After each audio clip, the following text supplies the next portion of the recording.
Hey there, folks. I'm Matt Hansen. And I'm John Johnson. And you're listening to Planes, Trains, and Comic Books. The podcast where we discuss favorites we've reread,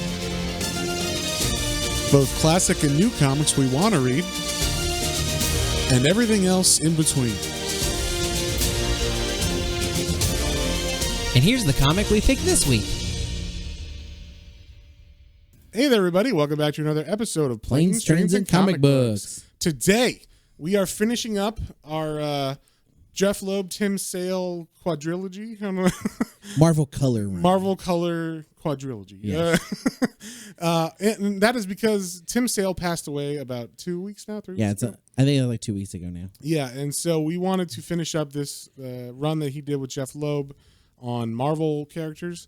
And it's funny because famously, if you've listened to this podcast, I'm not a giant Marvel fan and even less of a Spider-Man fan in Marvel. And the movies are okay, but generally the comics. Though you really like the Sinister Six that we did too. I like Sinister Six. I pick those on purpose. Like I know which ones I think I'm gonna like usually. So this one I didn't know anything about, and just based on the team and the other three books that were in the series. That's why we're doing this one last, because I was like, I don't want to do the Spider-Man one. Let's do Daredevil. Let's do Hulk. Let's do Captain America.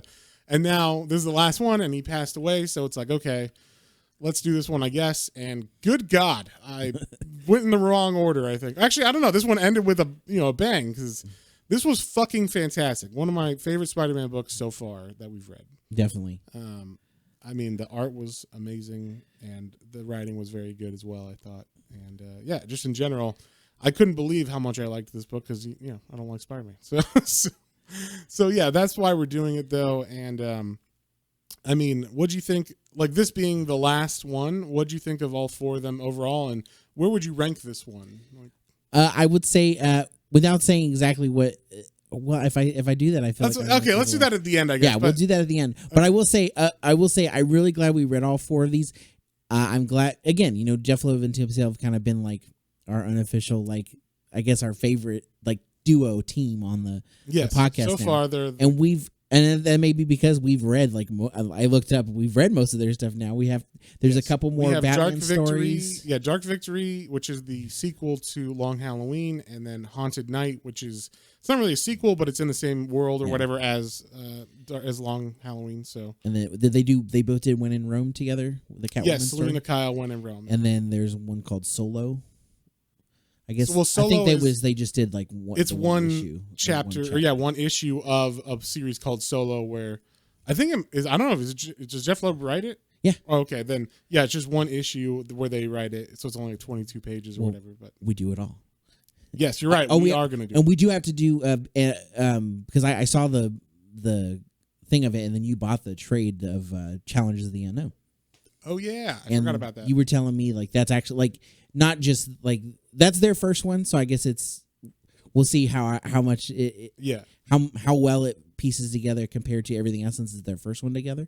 But I remember you saying Challenge of the Unknown is a real cool I don't know if it's cool. I enjoy it because it's so 60s or it's so 50s or whatever. It just actually I don't know if it's before the 60s, but it's definitely in the 60s when Jack Kirby was writing it and stuff.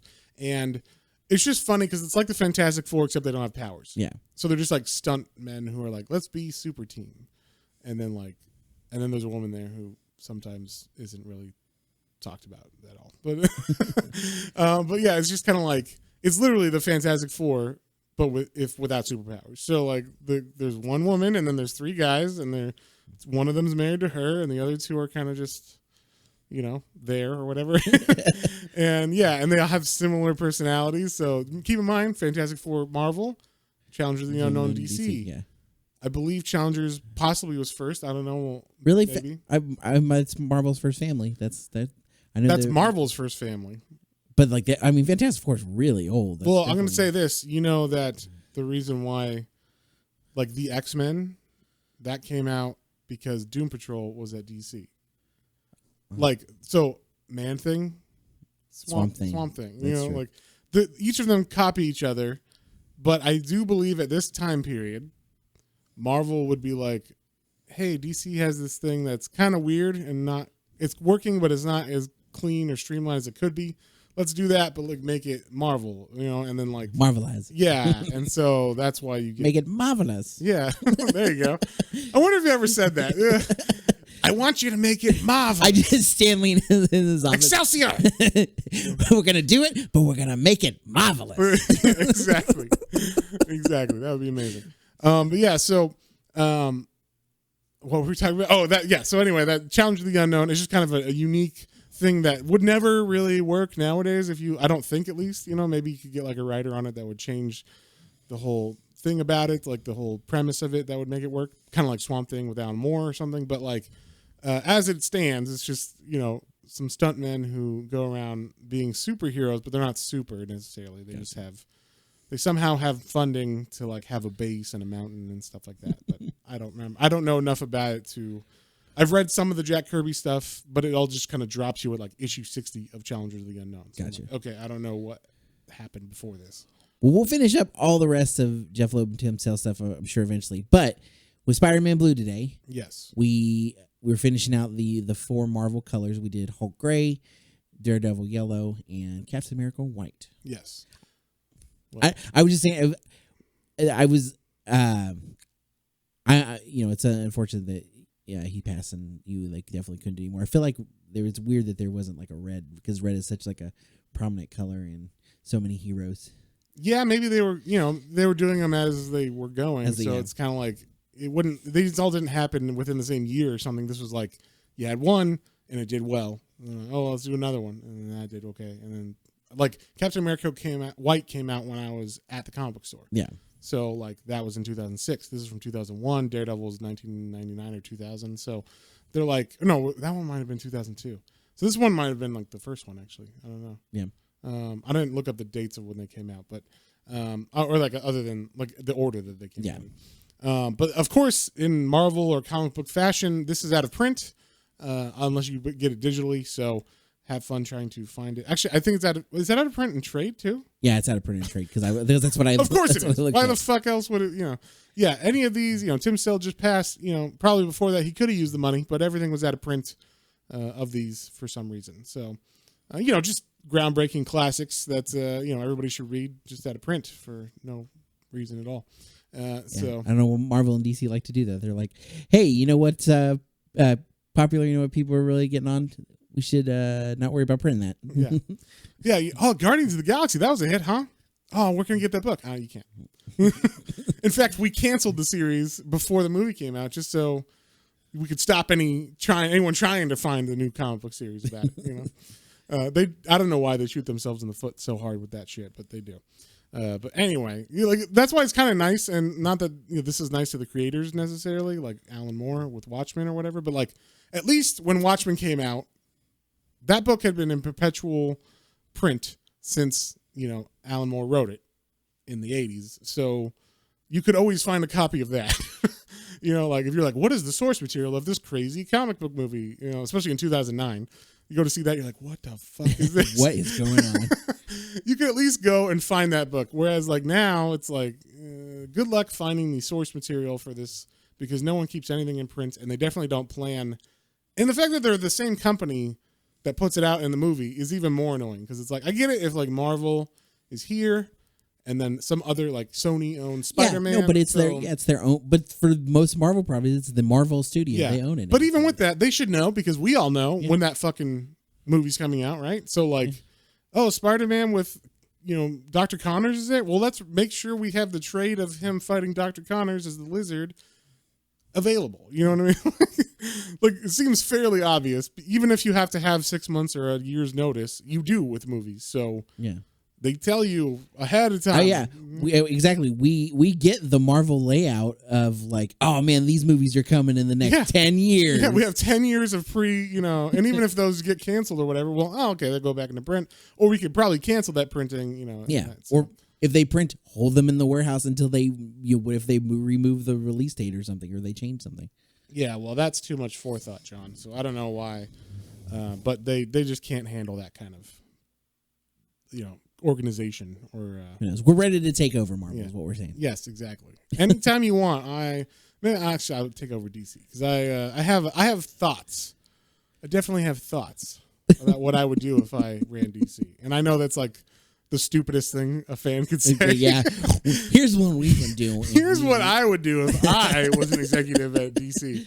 But I definitely do have thoughts about this is something I would like to see as like a fan or whatever. Like, before we get in, I'm just going to throw this little tidbit out there. Reprinting series that are very, very popular that are very, very expensive. So like, hey, you know how every early X-Men from like issue 1 to 100 is probably like expensive and hard to find? What if we just did a reprint of that, like a facility, like the same book, just ads and everything, just like modern day numbering, or like you put like facsimile edition or whatever on it, so you know it's a separate printing, and then someone could get a full run of X-Men again, because they're never going to be able to buy. I'm never going to be able to buy House of Secrets 92, the first appearance of Swamp Thing. That is $7,000. And whose fault is that, sir? If you reprint them, you will just make those old ones. No, you won't. No, you won't. I know. I was they'll be like, that's the original. Yeah, it'll probably make it worth. I'll tell you what. Right now there is a reprint of House of Secrets 92, which I got, and I'm like, sweet. Now I have this. I was never going to buy the $7,000 book in the first place. So now at least I have that in my collection. I have the first appearance of Swamp Thing. Is it the same? Maybe if I had $7,200 to throw down, I would buy it, but I don't, and can't imagine I'm going to. I can't imagine in the near future. Yeah, so unless I'm just like, forget having responsibilities. I'm just going to buy this anyway. Like, but like things like that would be a great thing to be for like, and you would automatically. There's no way that wouldn't sell out. Like 100%. That would be your biggest seller for that month. Like, hey, we're going to start from Spider-Man number 1 or Amazing Fantasy number 15 or whatever, and then print all the way through Spider-Man, whatever you pick. Here's the Ditko run or whatever, or here's the Ditko and John Romita run or something. And then like, holy shit, like now I can have a full run of Spider-Man. It cost me cover price, but these aren't the originals. So I still have that goal in my head, like maybe one day I'll get the originals. But that doesn't put any that money, or that aftermarket money of $7,200 doesn't go to Marvel, and none of it goes to Marvel. So I don't see why they don't use it. Like why don't they take advantage of that market demand for these books and go like, yeah, a collector's not going to care or not going to want that book, or maybe they want that book to be a placeholder. Like, hey, I have a full run, but I know which ones I need to get in actual. Yeah, except for these couple that are worth ridiculous amounts of So just a thought, anybody who is, if anyone works for Marvel or DC, that would be a very cool thing to happen. Just do a full run of like the most popular run of a comic book, or the most valuable or sought after issues of a comic book. And they kind of are doing that. They're like, here's the first appearance of Harley Quinn, or here's those kind of things, which is great. But it would be nice if they did that for like full runs of like, oh, you know how hard it is to get the fucking Alan Moore Swamp Things for like a good price, or even at all. I barely see them.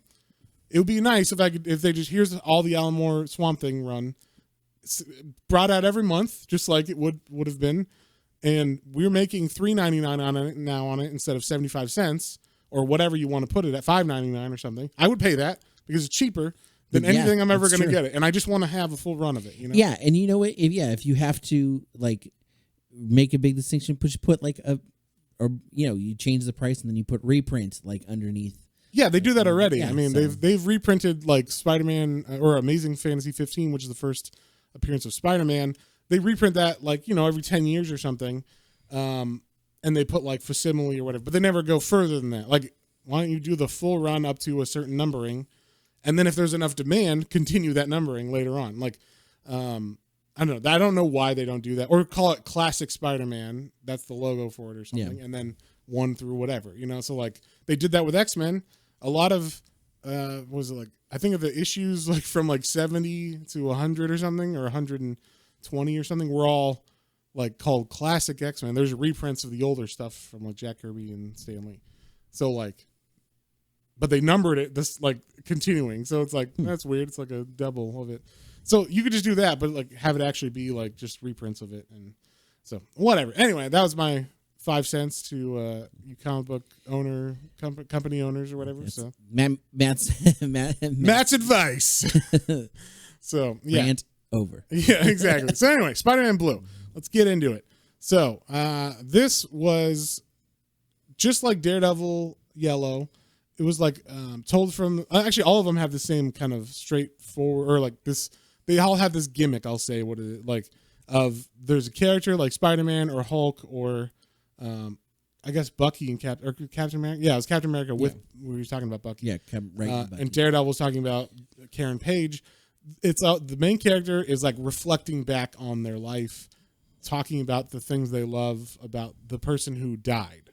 And I don't know if you know, but in Spider-Man, I'm talking to the listener. Oh yeah, I was like the way you said that to me is like I don't know. Yeah, I mean, you know because you read this, and you might have known before. But so Spider-Man and Mary Jane weren't always a couple. The first love of Spider-Man was Gwen Stacy, who was a blonde woman that he met and fell in love with. They got married, and did he get married? No, they didn't get married. They just fell in love, dated for a long time, and then she got killed when the Green Goblin throws her off of a bridge, and Spider-Man shoots a web to grab her. Like there's like a "you can't save me and these people" kind of like thing, or you can't save her and these people, or you can't save her and capture me. One of those two things, and so Spider-Man has to like make a quick decision, and instead of like going after Gwen, he like uses his webs to catch her by the feet as she's falling head first into like probably like 200 feet down or whatever into the water. And before she hits, he does save her, or he catches her with the web. But in the panel, you see the word "snap" happen as like her body whips from the like bungee effect of the stopping, and that actually snaps her neck, and that's how she dies. Spider-Man was trying to save her, and he couldn't go after her and whatever the people or Green Goblin, and he made a choice, and that was the wrong choice because it ended up killing her. And so then after that, that's when he gets with Mary Jane. So this is like him making tape cassettes where he's talking to Gwen after the fact, like about her death, and just talking about like how they met and how they became a thing like in their relationship. And I really liked that. I felt like this one. I like how he does the like, yeah, like. Hey, Gwen, it's me again. Whatever. Like he's literally like fucking Kevin from Home Alone 2 with his little talk boy. In fact, I imagine this is a talk boy, and he's like, Gwen. Like, so yeah, but yeah, he's talking into this thing, trying to keep or like just keep her memory alive, is what it seems like. He's just talking to her, and he still feels like guilty, and he's guilt racked about it. Which makes sense because how it happened was. I mean, I'm just gonna say this: it was his fault. He could have chose to go save her and let other people die, but he chose other people over her. Some might say that is a hero's choice to make, as far as like that's what you should do. I'm not necessarily one of those people. Well, I mean, it's one of those things. Like, and especially it's like, do you save the one you love or do you save? Do you go after the bad guy? Right. Either way, someone's dying. Yeah. Exactly. So like, yeah. Actually, I don't. If it's he had to go after Green Goblin, then fuck him. That was totally the wrong choice to make. But no, I think it was. If it was like, I got to save other people, then yeah, there's that moral dilemma of Gwen or those people. But for me personally, the people that you value the most are more valuable than those people to you, right? So. You should definitely save the people you value most. They have that little drawing of a train coming, and there's like a track that you can send it on to one person or the one that's or the family or whatever. Yeah. Like, well, is that one person my mom? Yeah. Because that family's dying. Sorry. You know what I mean? Like it's if it's just a random person, then it's like there's no correct decision here. Yeah. I guess the lady, but then it's like, well, the lady has a family of 11 at home. Yeah, she's got 12 kids. I would just say there is no correct answer to that one. If there's no value judgment on the people's lives from you, then they're all dead. Either way, like I mean, they're all the same. So, but that's just me. Maybe I'm a horrible person, John. I don't know. But yeah. So anyway, he goes to the bridge where She died, and he like leaves a rose for her on. I don't know if this must be the anniversary. Yeah, he said he goes here every year, and he leaves a rose for her. It's Valentine's Day. And one thing I liked about this is like the rose actually like blows off once he leaves, and you see like it fall and hit the water, and it's like, oh shit. Ooh, yeah. It's symbolic of the the falling in general. And yeah, we get this really badass like pinup, and he knows it's a pinup like that's gonna get sold as a poster or something because he signs it. Tim Sale 2000. Yeah. But it's a whole page, splash page of the Green Goblin looking menacing, like ha ha ha ha. So Spider-Man. Yeah, then we see like they're like the confrontation, I guess, before that happened, right? So this is the setup. So I'm assuming this is correct because I know this story generally, but like everybody already knows, I don't like Spider-Man that much, so I haven't read too much of his backstory stuff. I can fill in all those points for the most part. Okay, so from what I understand, and tell me if I'm wrong, John. So he does this. This happens where he fights Green Goblin, then Green Goblin forgets about that he's Green Goblin, then it comes back to him slowly, yep. and then So he forgets. So yeah, Green Goblin and Norman Osborn know that Peter Parker is Spider-Man. Yes. Like they have that reveal to each other. And so like that's part of the reason they're like that's like the greatest that's like his greatest foes because he knows. I mean, a lot of people find out that Spider-Man's right. Well, he reveals himself in Civil War or whatever. But in general, early on, that is why Green Goblin is his main nemesis is because he finds out who he is. Yeah, and he knows. And then that comes back. If he knows who he is, he knows who Aunt May is. He can, Yeah, so that comes back like you said. Yeah. Hey, Matt, maybe you should turn your phone off when we're recording a podcast. Hey, I can't help it. I'm on call, okay? I need to be available at all times. No seasons. So. Play like a champion. Oh, yeah. There you go. You know what, John? You're never on call. You don't know what it's like. Right? You're right. I don't know what it's like to be on call. So, anyway. It's not like you're a doctor or anything cool. Yeah, nothing cool.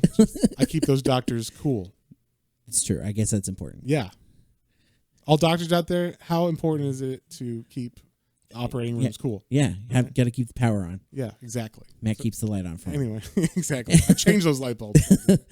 Anyway, so the Green Goblin knows that, and then so that's where we are right now. Yeah. We are like at the point where the Green Goblin has found out about Peter Parker. He has captured Peter Parker as Spider-Man, unmasked him. He's tied Peter Parker to a chair, and he's like, "I'm going to kill you," and like I can't believe it was you the whole time, kind of thing. A kid. How could it be a child? Yeah, how could my greatest enemy be a child? And one thing I like about this is, and I don't know if it's because everybody talks like this in comics now, but I usually don't like the quipping or the like clever talk or whatever from a character.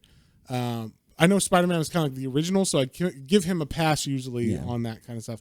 But I really liked the way that he quips in this and like his little like stupid Green Goblin or whatever, like where he's talking the entire time and he just like his little sarcastic shots that he takes at all his villains and stuff is fun.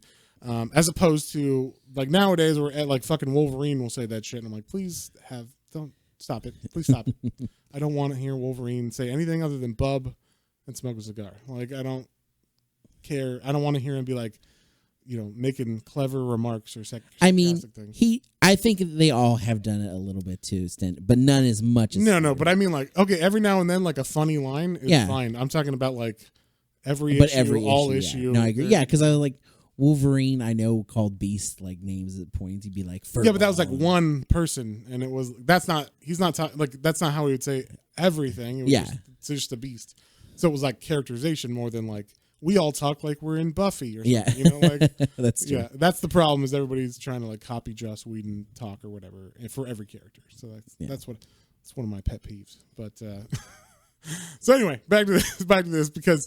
He does talk like that, but it's not as Joss Whedon-y, and it's also more in line with his character. So I liked what he was saying too. Like it felt kind of old school. Like this felt like it was in the 60s. You know what I mean? Like it's not set in that time period. Although I don't know what time period it's set in. They're driving older cars and stuff. Like the convertible that Harry has is like an old school convertible. They don't really show computers or anything in this either, do they? No, I mean I think it may be set like it's that's so cool actually. I mean, but you don't know, right? Yeah. Like, I never thought about it while I was reading it, which is kind of cool. They made it like timeless. Like they never just mention it, you know what I mean? Like yeah, they never say like, let me get my cell phone and like, you know, it's like a brick or whatever because that was out. That's what was out at the time. So let me get my Nokia brick. I'm gonna play Snake while I wait. You know, like they never say anything like that. So it kind of makes it timeless, which is nice because this, you know, is supposed to be early in his history. And so Spider-Man is able to break free. He like says a quip, jumps up backwards in the chair that he's tied into, and then like breaks his legs free and kicks up and kicks Green Goblin in the face, and then he's able to like take him on, and it ends up with Green Goblin throwing a pumpkin bomb at Spider-Man, and then Spider-Man grabbing it with his web and whipping it back at Green Goblin, which explodes, and then I guess because of that, the concussive force of the explosion wakes up Norman from the evil Green Goblin character, that persona that he was in.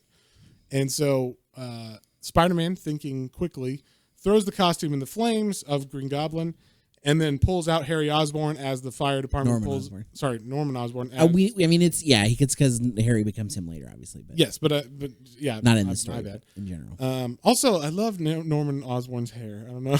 I know the comic hair that they do for Harry and Norman. It looks like tiger stripes. Yeah, tiger stripe lines. Yeah, that's fun. It's weird. Like someone said that is an African American hairstyle, which I did not know, and someone like I saw this. This was like a thing I saw on the internet where like black people were saying, I never seen a white guy with that specific haircut because that's like an 80s haircut or maybe it's like a 50s haircut or something that was popular with African American communities. I don't know.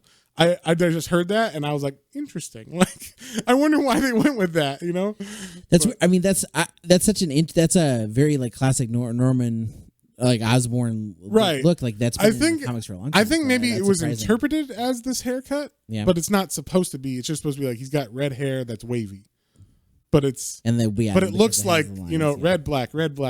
So it's kind of, I guess there was a wavy type of haircut that black people had in the 50s or something that was called something. I don't even know what it was called, but they were like that. He's got that haircut, and that's how it was interpreted to some people at least. So. But anyway, so he takes Norman Osborn out of the suits and burns that so that everybody thinks Green Goblin's dead. And he says, Norman saved us, was fighting Green Goblin or whatever. He's a hero. Take him to the hospital. So the fire department takes him there. And Norman kind of wakes up and doesn't know who he is. He's like, why am I here?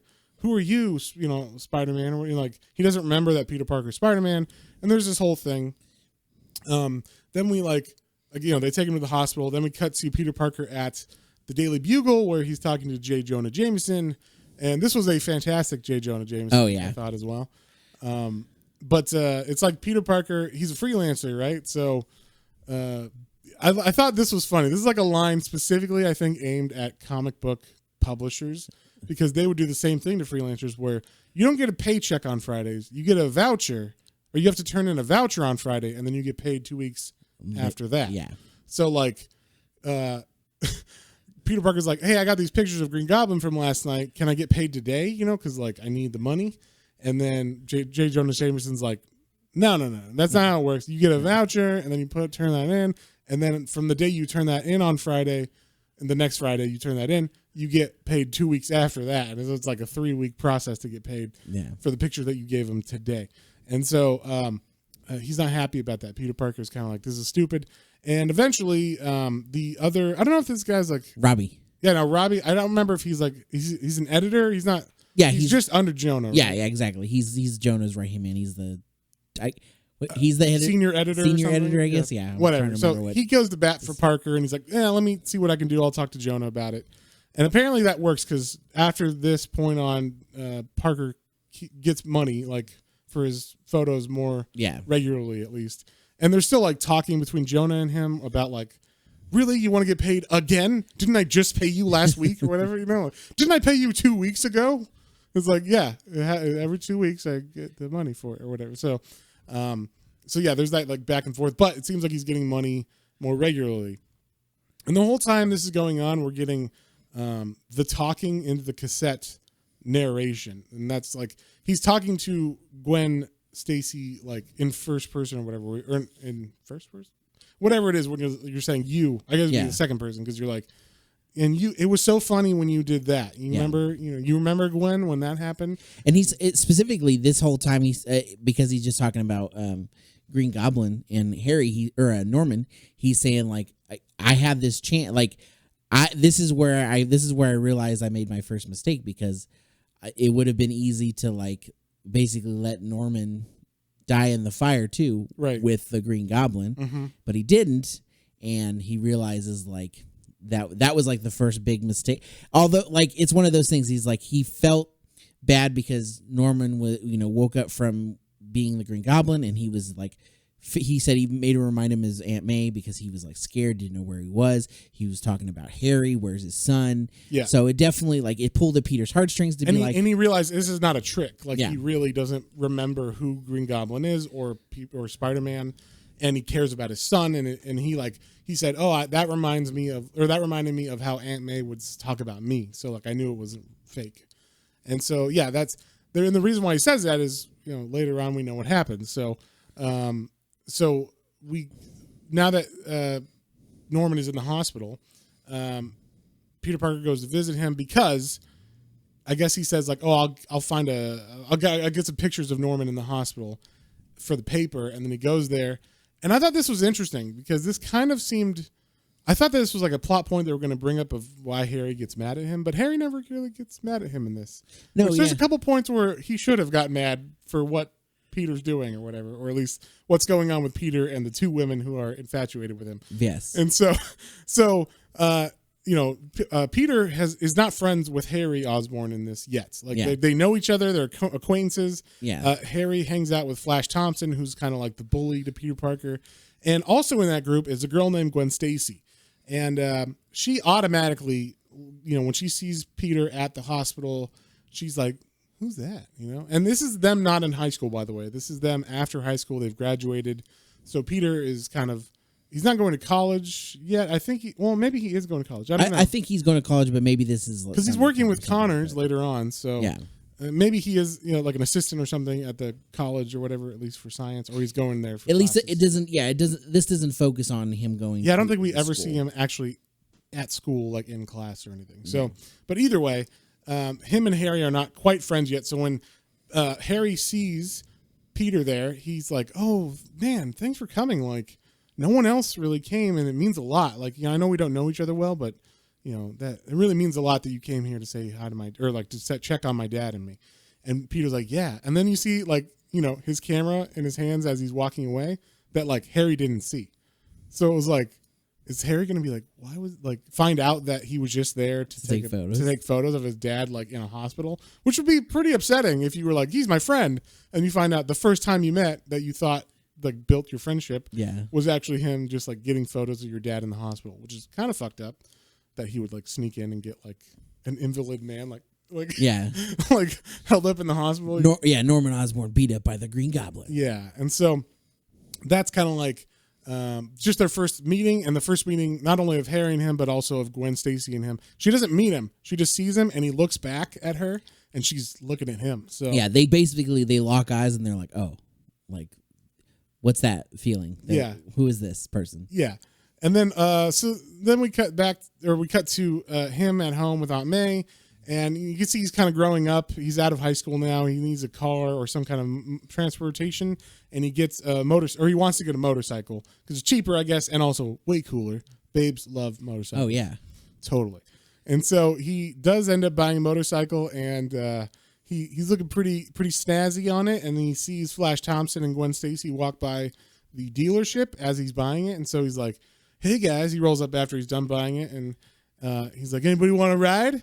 And Flash is like, oh, you're gonna like fall on your ass, Pete, like you're gonna have an issue. And then Gwen is like, is it fast? And he's like, not too fast. She's like, I like it fast. Oh yeah, and then jumps on the back of it and they ride away together, to which I was like, all right, Peter. I was like, well played. That's a good panel. Well played. She likes it fast. That's all I'm going to say. Mm-hmm. So, and then you get the little narration that says Gwen Stacy, all kinds of amazing. Like he's just infatuated with her from that moment. Like even before that moment, but like before it was just kind of like, she's cool. But then now it's like, I fucking love this girl or whatever, and it makes sense. She's like, straddling you and holding onto your back and tightly or like your midsection tightly as you ride. It's that initial like you're getting that like warm fuzzy sensation of like, oh man, like this girl like wants to be near me and touch me and talk to me. Like, you know what? This was like, if I had read this in high school, I would have been like, I love this comic because it's about a nerd who just after high school, where he was like super nerdy and no one liked him, gets like two super hot girls being like fighting over him. What's up, Peter? Yeah, what's going on, Peter? And he's just like, I don't know what's going on, but I like it. Like, like being an adult is awesome. So yeah, it's just like, oh, that's what I have to look forward to.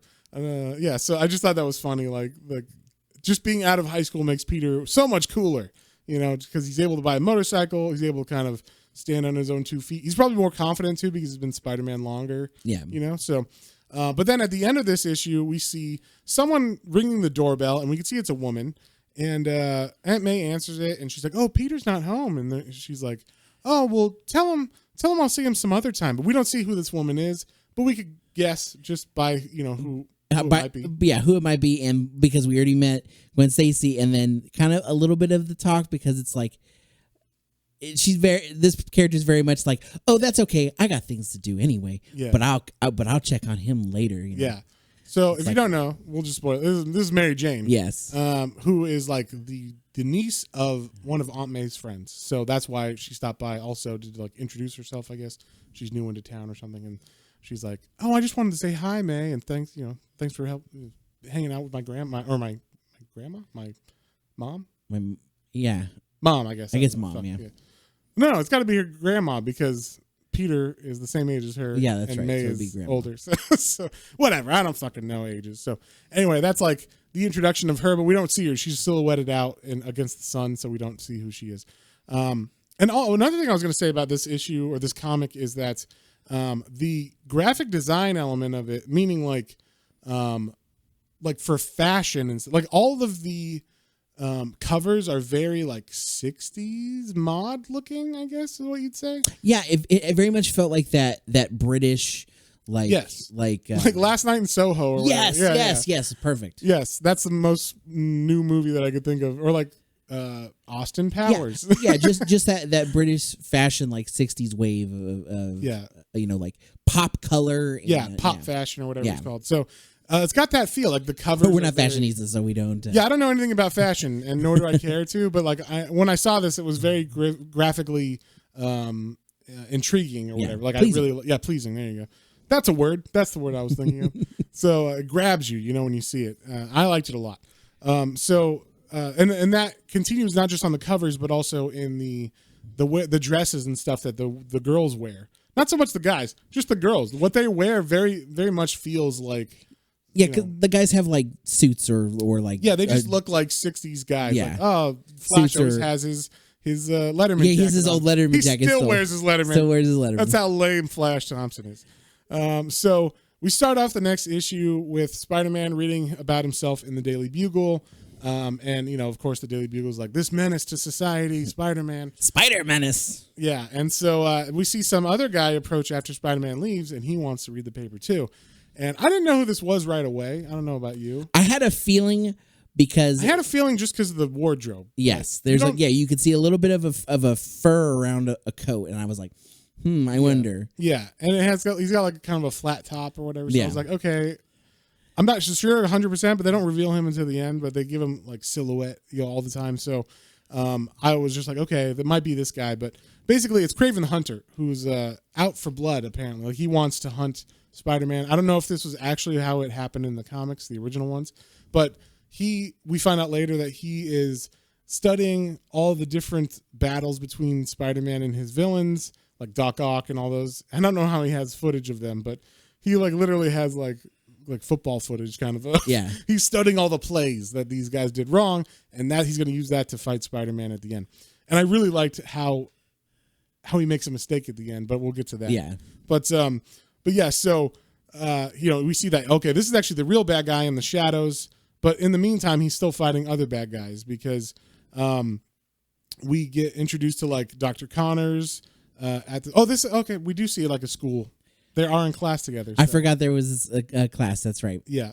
Yeah, because he gets paired with Gwen Stacy to do something. Yeah. So we do see them at school, and Gwen and him become lab partners, and we see right away that like Flash still thinks he's in high school because he's still kind of like, "Hey nerd, what's going on?" And then Gwen Stacy, who's very smart in this, like I don't know if she was in the comic originally, but she has like a calculus book. She's super into science. Yeah, she was very smart. She's doing science with Peter Parker later, and he even like credits something that helps him fight a villain to her with Dr. Connors later. So, which is weird that Flash is in these classes too.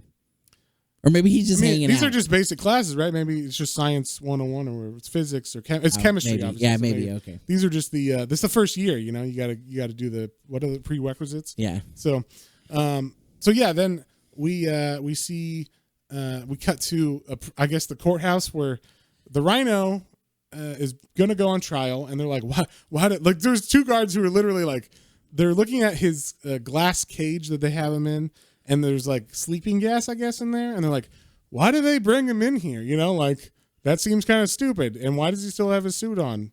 I guess they couldn't get him off of him or whatever. So like they make the points that the reader might think to themselves. Yeah. But they make it seem believable because they're like, I guess, everybody deserves their day in court. And they couldn't get the suit off of him. All right. Explained or whatever. And, someone comes out and it's the same coated man from before. So we know that is Kraven the Hunter, and he hits the guards' heads together, knocks them out, and turns the air sleeping gas system off. And so Rhino wakes up, and right when now Peter is out of school and he's at the Daily Bugle and he's talking to Jonah about needing money again. And right when that happens, they hear, the Rhino's broken out of the courthouse and is attacking, causing havoc. And so Peter Parker's like, sweet, that's just what I needed. I need to get some good photos so I could sell them. And so he goes to attack as Spider-Man and, of course, taking photos of each of these. I kind of wish they showed, like, how he gets the photos in this. Or they showed, like, click, like a light burst or whatever of, like, this is the one that he got a photo of or something. But they don't do that, but it would be kind of interesting. That seems like maybe a Darwin Cook thing to do.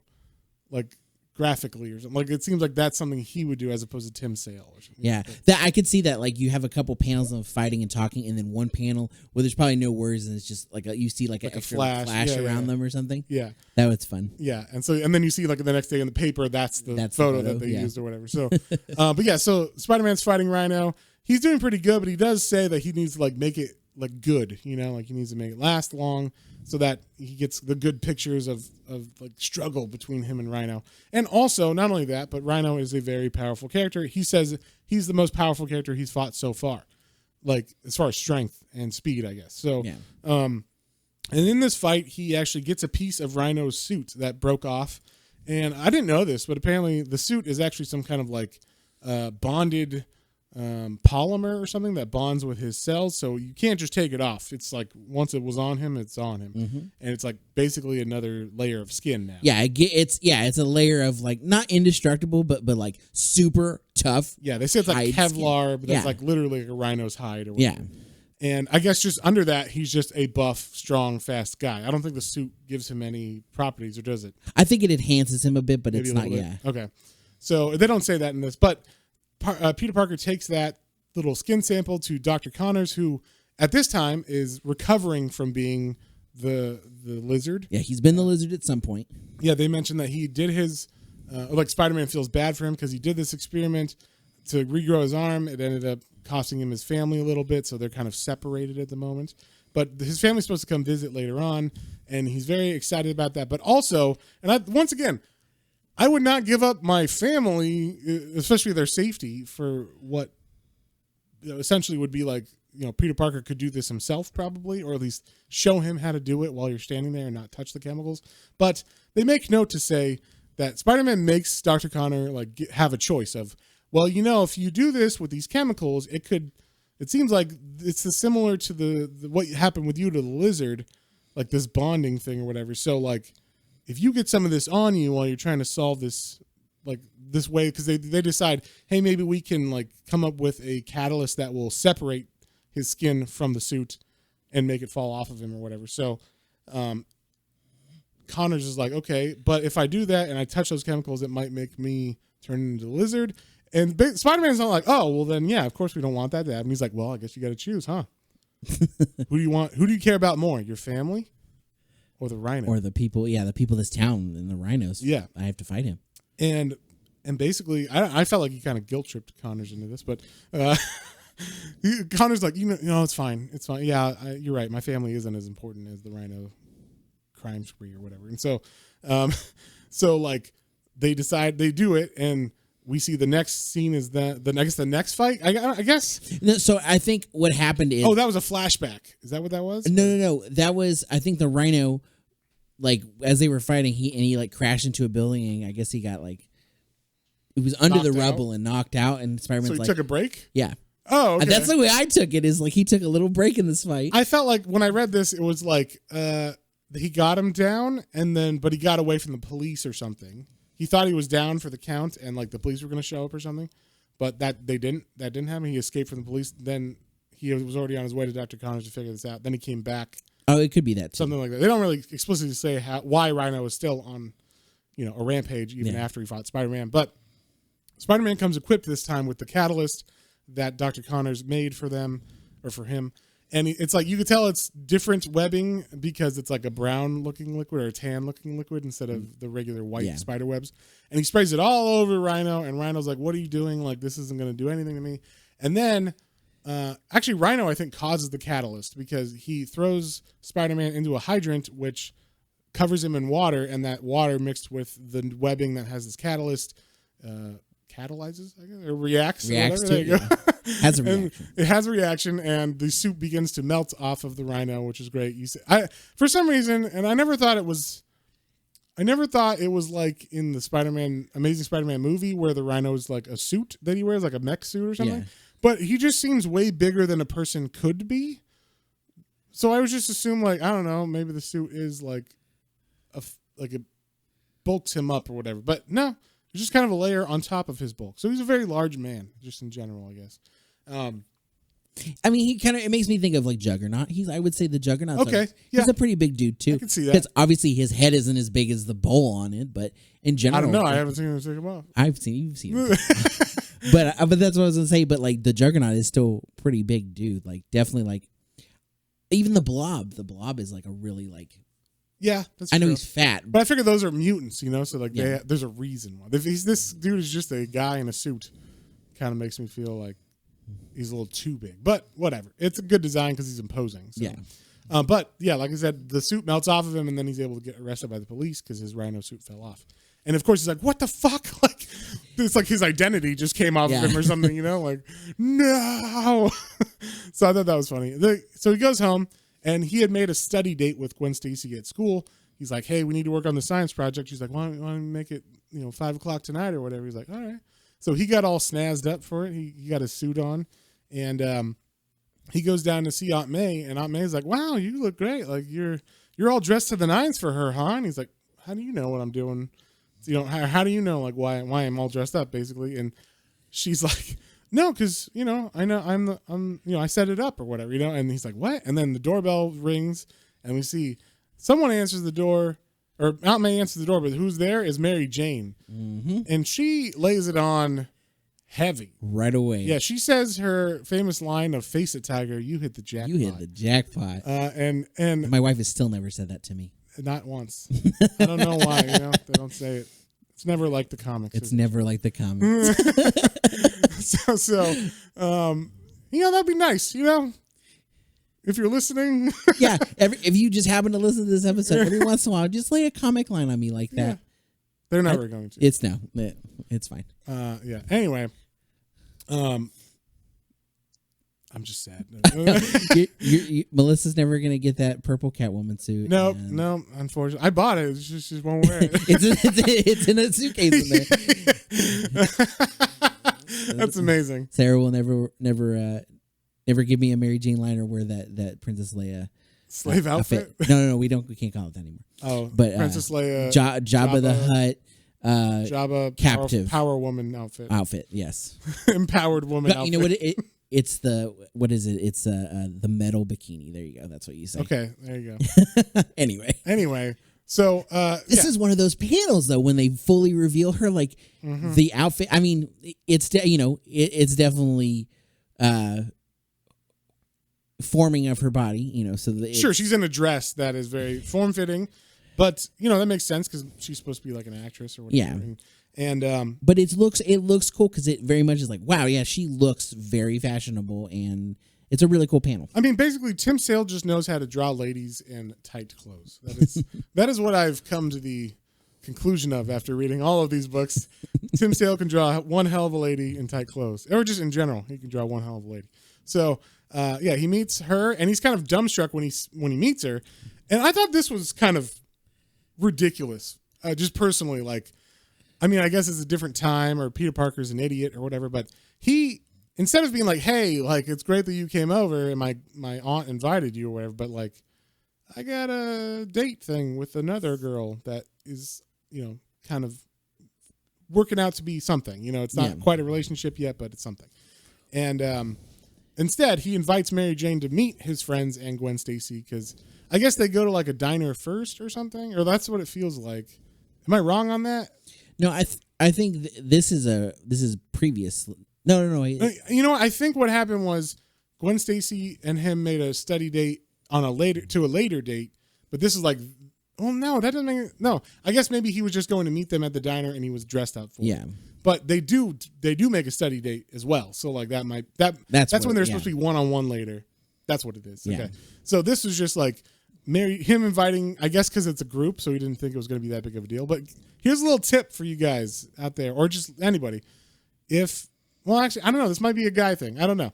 If you have a girl that you like, do not take a woman, regardless of whether they're attractive or they're into you or you're into, like, if you like both girls, definitely don't know if you like both girls, but if there's one you like, don't take a girl on any kind of date, even if it's like, oh, we're just friends and we're all hanging out together. No, don't do that because they don't like it in general. I'm going to say in general, but, I did that and it wasn't the best date ever. I'll say that. Not like this. It wasn't like, oh, there's Mary Jane, a really, really hot girl who's like competitive now or gonna, you could see Gwen Stacy be like, who's that? Like, why would you? Hey, Peter Parker, you're a very interesting person. That's not how my wife would have reacted if, or she didn't react when I brought the person to like a group thing or whatever. Like she was like, who's that? Even still, my wife is like, "Who's that?" I'm married to you. Yeah, yeah. But yeah, just in general, don't take people to not necessarily dates, but just like get-togethers with girls that you like. I think they would go for any sex. I mean, like, because there are some guys that could get competitive and like be like, yeah, they could get competitive, but I don't think it would turn the guy off as much as a girl would just be like, "Fuck you," could be like, "Fuck you." That's true. Well, I would definitely have seen. I would say ladies like that more, but we don't want to. I said in general. Yeah, we don't. And I said sexist, I think this is a guy thing. Maybe I'm wrong. I covered my bases, John. All right. Okay. Anyway, back to this. Of course, Mary Jane being Mary Jane, she's 100% all the time. She doesn't turn this shit off, even though she kind of notices that maybe Gwen Stacy is into Parker, and maybe there was a reason why he was dressed up besides Mary Jane, and so she just full on goes over and introduces herself to everybody and, leans over the table suggestively while she introduces herself to Harry and eats out of his fries and stuff. Like just everything about this is just her flirting. But Gwen Stacy is not, I guess she's very confident in herself because she's like, interesting. Like Peter's got a lot of secrets that I might not know about, or things about him that I haven't quite learned. Oh yeah, the line that he says to him, she's like, "Hey, that's a cute girl there, Petey. Where you been keeping her?" And he's like, yeah. And like she doesn't seem very angry or anything. She just seems intrigued, which I think is interesting. It's a way to go because it just makes Peter Parker seem like the fucking man. Like the fact that he's such a catch. That Mary Jane isn't necessarily, she's jealous, but in a like an intrigued way. Yeah. Like it makes her want him more, as opposed to being pissed and being like, why the fuck would you bring another girl to hang out with us if you like me? It's kind of like a thing I would think, or at least I in my experience at least, happened. Like it wasn't quite as intriguing as it was in this comic. You know what I mean? Yeah. So, so while they're at the diner, we see on the news that Dr. Connor has in fact changed into the Lizard and is attacking the town. And this is interesting. I didn't know that the Lizard doesn't know that he's Dr. Connors, because they mentioned that later, that like they're two separate minds. Yeah. And the Lizard is dumber than Connors, but he knows Connors has the information needed to turn him back, or actually not turn him back, but turn humanity into lizards, or like to rise up the lizard people or whatever. And so Peter, he's with all his friends. He's with MJ, who's like super into him. He's also with Gwen, who's super into him. And he's like, I gotta go, guys. I'm gonna take pictures. I gotta take pictures. And then he runs away. But he tries to run away, and Mary Jane's like, not so fast, Tiger. I'm going with you. I think it'll be fun to watch you like work or whatever. So he takes Mary Jane on a motorcycle, and she is fucking just as elated and interested in Peter as as Gwen Stacy was. So and fucking the smile on Peter Parker's face is like, fuck yeah. Like with Mary Jane Watson, anything goes. Hell yeah. He's just super like, all the girls like me. I don't know what to do. Like, this is fantastic. This makes being adult look great if you're in high school. You know what I'm saying? Yeah. Like, especially if you're a nerd in high school. So when he takes Gwen and they get to when he takes Mary Jane and they get to the site where Connors is attacking, it turns out it's a train station because that's where his family was going to meet him. His family saw him, like actual Dr. Connors there, and then somehow he transformed into the Lizard and started attacking. And it seems like his family doesn't know that he is also the Lizard. Yeah, it's true. Because she says, I don't know what happened. I saw him, and then he was gone, and the Lizard started attacking. So it seems like they're not aware that he's the Lizard. Although it seems like there's maybe he just sent them away. Like, I need space or something because of this. So she might not know. Like, she still loves him, but she doesn't know what's going on with him. She knows something's happening. Yeah. So Mary Jane comes in handy here because she starts flirting with a policeman who, of course, creepily is like, hey, what's going on? Good looking. And she's kind of like, oh, this do not cross line's very cool. How'd you put it up? Or what? Like just being kind of on purpose distractingly to him. They're distracting to him so that Peter can sneak by and get pictures. But when he gets in there, he turns into Spider-Man, or puts on the costume, and then saves the wife and child of Dr. Connors, and then fights Dr. Connors as the Lizard in the subway tunnels. And he's getting the better of the Lizard, and until the train comes, and they both have to separate on either side of the train. And then someone in the shadows talks to the Lizard and is like, hey, like, I can lead you to safety. Like, I'll show you the way out of here if you come with me. And he's like, why would I follow you? And we see the person's in the shadow. It is Kraven the Hunter again, but we don't know that yet as the reader, but that's who it is, who's kind of putting his whole plan together. And I thought maybe he was going to do like a Sinister Six thing where he's teaming him up, but it's just like, oh, he's just trying to like help the battle continue so he gets more info on Spider-Man's fighting style, I think is what it is. So that makes it so the Lizard gets out. So Peter comes out because he's like, oh, where'd the Lizard go? I think I know where, but I have to, undress and then go out as Peter again and then see Mary Jane. Yeah. So he comes out, and I thought this part was fantastic because this totally would mess with a guy's head. Because he's like, at this point, he's kind of like, I like Gwen, but it's this Mary Jane like me, and she's super hot. So like, I mean, I'm kind of into that too, or whatever. And like, the thing with Gwen isn't set or anything. It's just kind of like flirting or whatever. So he comes out and she sees that his head is bruised from the fight, but she doesn't know why. And she's like, oh my God, what happened? He's like, well, I'm a photographer and I film Spider-Man or whatever. So sometimes it gets rough. It's dangerous out there. And she's impressed by this. So she kisses his head where he's got a bruise and she's like, whatever makes my guy happy. And he's like, my guy. Oh, shucks. She said, oh, shucks. She said, my guy. And I was like, yeah, if you give, ladies, if you give a guy a pet name, even if they're like your friend and you're like, hey, you're my guy, almost 100%, they're going to be like, wait, does that mean something? Like, what are you trying to say here, But yeah, so it kind of confuses him, but he's got more important things on his mind because he, kind of deduces that the Lizard's going to go find Connors because that's what he wants to do in the first place. And so he goes to Connors' lab where he finds the lizard tearing everything apart, looking for Connors. And like we said, he doesn't know that he is Connors.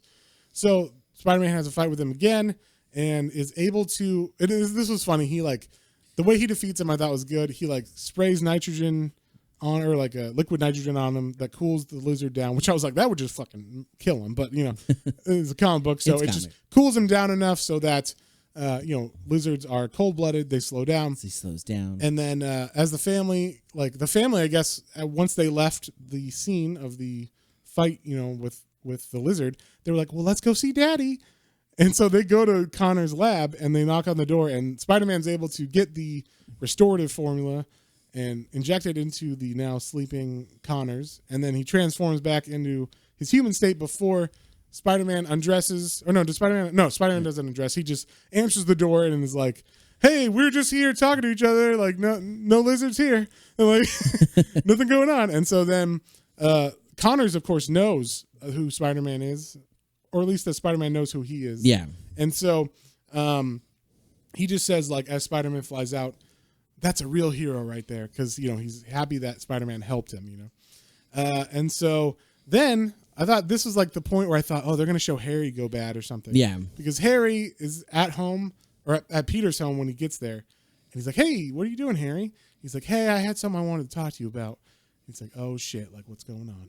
And then first he asks, hey, do you want to move in with me? Like, because my dad, he's in the hospital, but he owns this apartment building. And he said I could stay there, and it's rent free. So you rent free, yeah. So why don't we like become roommates? You know, because this is like over a couple weeks or months, so they've become faster friends, at least enough so that Harry would ask like, "Hey, you want to be a roommate?"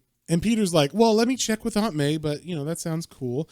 And then the second thing he brings up is like, "So, what's going on with you and MJ and Gwen? You know, like mainly MJ, like what's, you know, is that a thing? Or because look, she obviously flirts with you and she likes you and stuff, but I was kind of wanting to go after that." And he's like, no. Well, yeah, he's like, well, yeah, no, technically we're just friends. So. Yeah. And like, I don't have any, he's like, are you sure? You sure? He's like, yeah, no, Harry asked him several times. Yeah. So. And he's like, no, it's fine. And he's like, all right, well, you'll see, everything's going to be great. We're going to be roommates. I'm going to be with Mary Jane. And, I think Gwen's got something for you. You know, I think everything's gonna work out just fine with Gwen. And Peter's like, with Gwen? What do you mean? Like, he's like oblivious a little bit, but also it's like he doesn't know how cool he is yet. Yeah, that's basically what this is. Like, girls are into me. Like everybody else can see it, but no one else. But he doesn't see it about himself. So I didn't realize that these are set. It seems like they are in the seasons. Yeah. Kind of like Superman for all seasons. But yeah, the next chapter is set in the autumn, so it must have been summer that, and then now this is fall. So, but maybe, and it must be like, I can't imagine it's a whole year. It seems like it's weeks or maybe a month or something, you know. So maybe this one is just the only one that's set in. I don't know, but they made sure to mention that this is autumn. So, Peter is talking to Aunt May, and they're both being kind of weird, and like they want to talk about something with each other. And Peter's like, I want to ask her if I can move out, but I don't want to hurt her feelings. Yeah. And Aunt May's got something to ask him too. And she says, like, do you mind if we talk? And he's like, oh shit. Like, yeah, I need to talk to you too. And then he lets her go first. And basically she says, I kind of want my friend to move in with me, if that's okay. It's MJ's aunt. So like we're good friends. And I feel like it would be good to have more than just you here, because you're out so much with friends and work and school. So, you know, it'd be nice to just have someone else here. And he's like, oh, that's great, because I was going to move out, if that's cool. And she's like, yeah, that's fine. So they have this like cute thing or whatever. We get a little side plot of the Old Vulture in prison. He suddenly has like a heart attack, it seems like, at the lunch table or whatever. And the guy that comes to help him is, I guess, a guy that's probably been harping on the Vulture for a long time to get where his suit is hidden, but the Vulture has not divulged it yet. But now that the Vulture is like dying on the ground, this man, what's his name? Drago is his last name. Drago. Blackie right? Drago. Blackie Drago, who I'd never heard of, but I mean, was this guy? I'm assuming he was in the comic.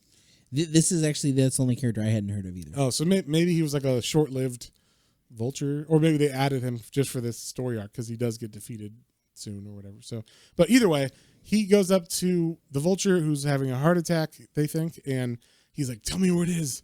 Like, now that you're dying, like, you have to tell me where it is, or else, Spider-Man will never pay or whatever. And so he basically gets the old man to tell him where something is hidden. And we find out later that is the Vulture costume, the green one that lets him fly with the wings and everything. And so then we cut to Peter Parker, whose aunt is now moving in with the aunt of Mary Jane, and then Mary Jane's coming out to go on a date with Harry. It seems like they're having a grand old time now.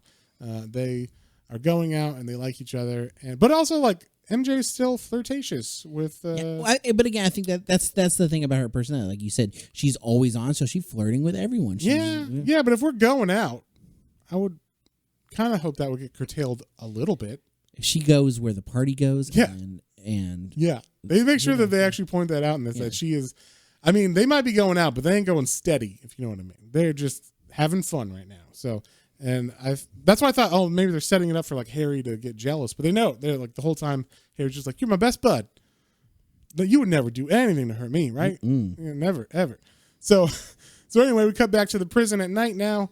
And now Blackie Drago is like, I know where it's hidden. I got to get out of this prison. So he escapes through the laundry, the old classic. And then he goes to the place that the Vulture said the suit was hidden, and it is in fact there.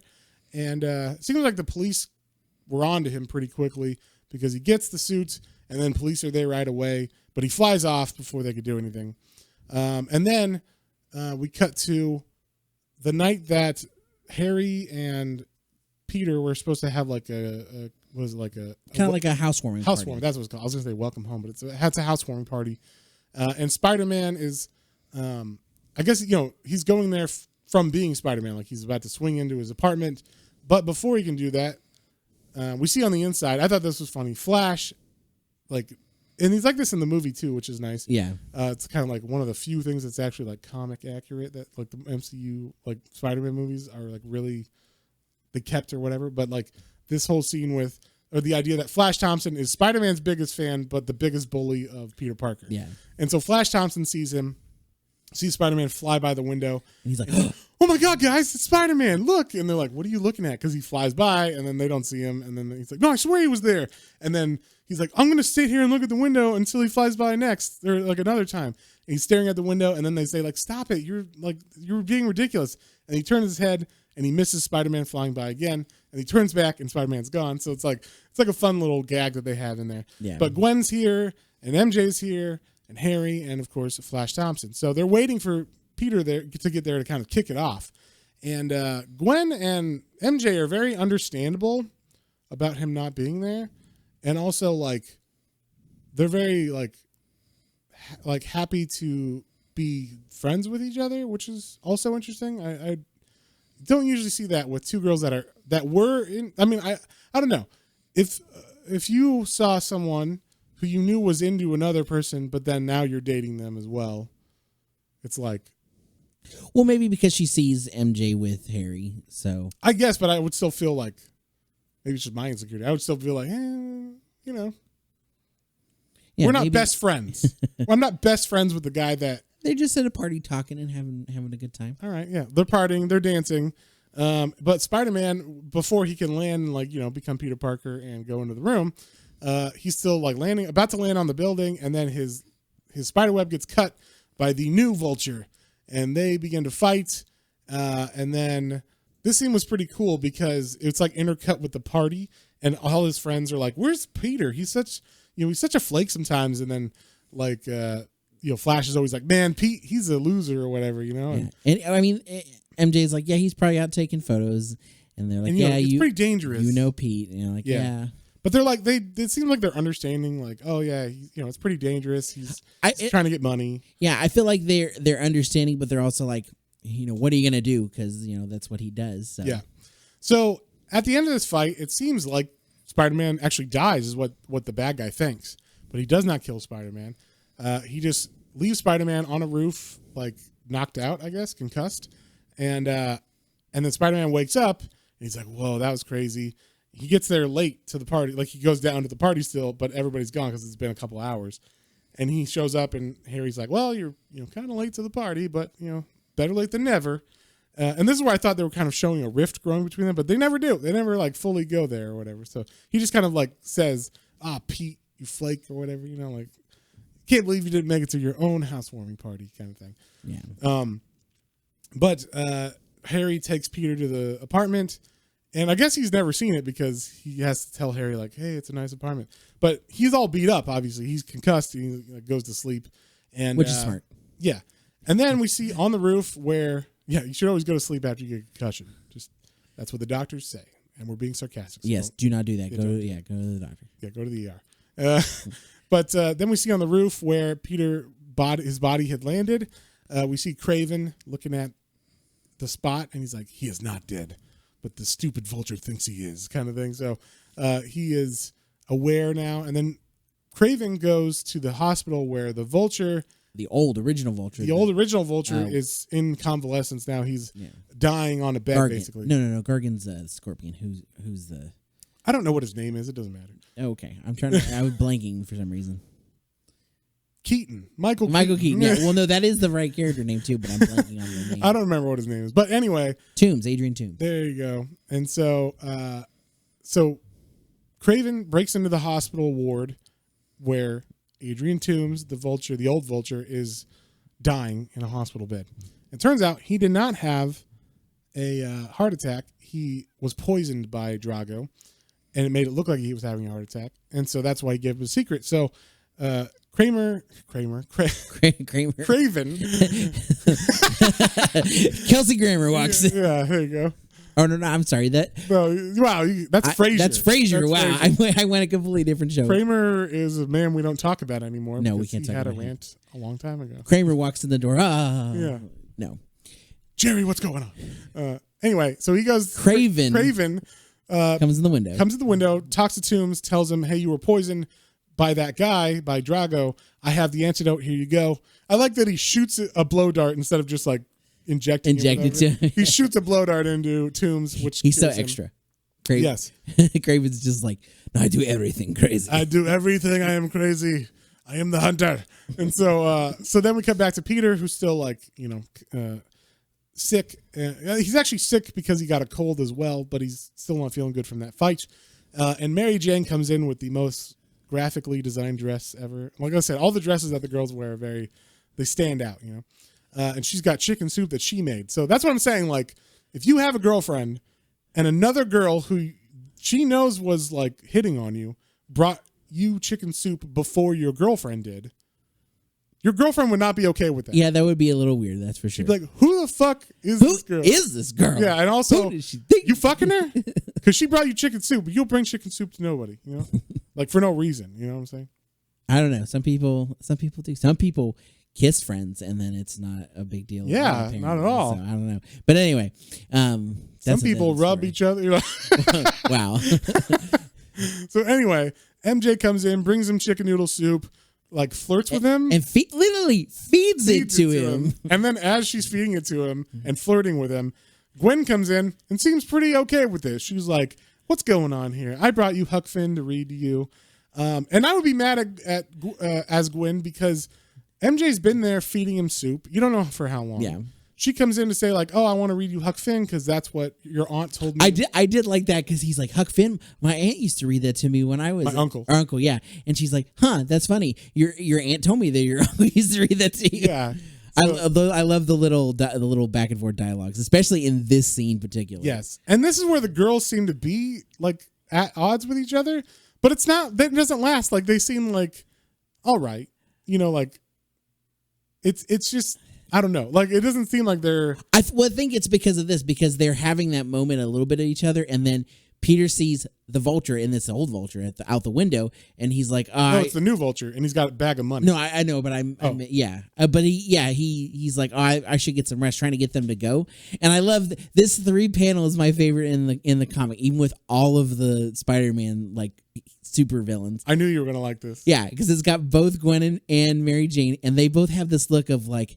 Are you really are you fucking serious, Pete? And then they both are like, whatever, Pete. later. Basically, he was about to get sick laid. He was about to. He wasn't gonna get sick. They were gonna heal him with their hands. With their with their magical powers. No, but it was a perfect panel of them being like, really? Yeah, blank stare. Then they're like, see you, Peter. Later, Peter. And then he literally is like, oh, God damn it, fucking Vulture. Also, not a good nickname for someone named Pete. Don't call someone Pito.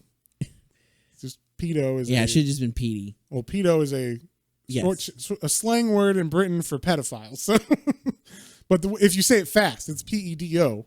But she's saying it P-E-T-E-O. But if you say it, you have to say. Maybe you she have to really pronounce that T. Maybe she said Petio. Or just Pito. Well, with a T. You got to pronounce that T. Pete. Real hard. Oh. Yeah. I don't know. Anyway. So then I knew this was the part you would like the most. He does like a Looney Tunes, like Vulture, like son of a bitch, but you can't say son of a bitch or whatever. So they leave, and then Peter gets his Spider-Man costume on. He's still not 100%, and he's kind of like, what fucking? She was gonna read me Huck Finn, like, God damn it! But great power, responsibilities, all that stuff. So yeah, he and then as he looks out the window, he sees both Vultures, not just the young one, the old one, and they're fighting. So he goes to fight them, and as he's taking them out, like one at a time, they're fighting each other, and then Spider-Man comes in, but they're more like the old one is trying to fight the young one because he tried to kill him. And the young one has money in his hand, like a bag of money that he robbed from a bank. That money drops. Also, on his way down, he hits like a gargoyle head, and that breaks off and falls with the money. The money falls first, though. And so Spider-Man's able to catch the gargoyle head for a second, but it's so heavy that it breaks the web. And Spider-Man's like, don't got it. And then I thought this was funny. Flash Thompson is walking away all sad because he's like, I don't know what happened. Like, I used to be cool in high school. Now Pete's. Yeah, why is he cool and I'm not cool anymore? Yeah, and he's wearing his Letterman jacket. And so he finds, or like he's standing there, and all of a sudden money falls in front of him. He's like, oh my God, it's my lucky day. And then he doesn't know it, but right above him is the gargoyle head's about to smash him and kill him.